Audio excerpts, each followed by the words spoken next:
Tangis haru menyambut kedatangan jenazah korban penembakan kelompok kriminal bersenjata asal Kabupaten Goa, Sulawesi Selatan, Minggu, 24 November 2024. Keluarga korban tak kuasa menahan duka.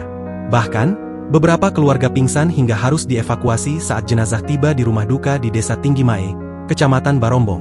Diketahui, Imran, 23, bersama seorang rekannya tewas ditembak oleh KKB saat mencari motor yang diduga disandera di Puncak Jaya, Papua, pada Kamis, 21 November 2024. Imran telah merantau di Papua selama sekitar 4 tahun.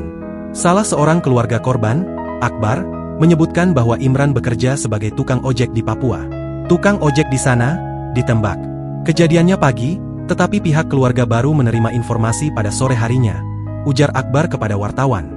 Sementara itu, Kapolsek Barombong, AKP Syahrudin, mengatakan ada 2 orang asal Sulawesi Selatan yang menjadi korban KKB.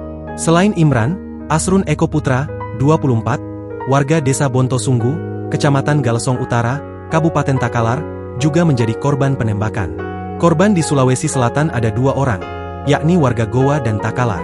Keduanya menjadi korban keganasan KKB, katanya. Setelah disemayamkan di rumah duka, jenazah korban langsung disalatkan dan dimakamkan di TPU yang tak jauh dari rumah duka. Download Tribun X sekarang, menghadirkan lokal menjadi Indonesia.